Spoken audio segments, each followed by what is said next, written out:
5 ng salakayin at paulanan ng bala ng teroristang grupong CPP-NP-NDF ang tahanan ni Glorafel Salinas Manaday sa Agdao, Davao City. Dahil dito, nasawi ang kanyang ama sa harap mismo ng kanyang pamilya. 5 taong gulang pa lamang siya noon.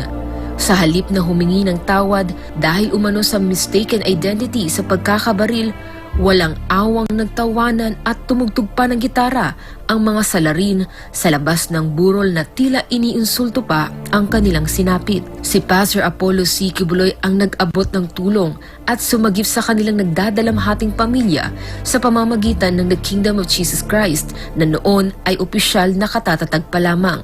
And by all means, gitabangan mi. And after ana, sa paglubong sa kumpapa, gikuha namin ni Pastor. Diha pa lang daan, dili pa ingana kadato ang ministry. Unsa lang man sa una, nasa Villamor, pero gikuha, gihigugma namin ni Pastor. Diha pa lang, diha na nag-start ang gugma. Ingana kadako ang gugma ni Pastor. Hantod gipaskwela mi, hantod na nabuo ni nga dapit, hantod nagkaasawa na lang ko diri.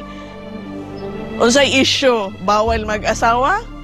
Dili. Nganong naamang ko living testimony, gialaw na ni Pastor diri kung magmatinumanon ka.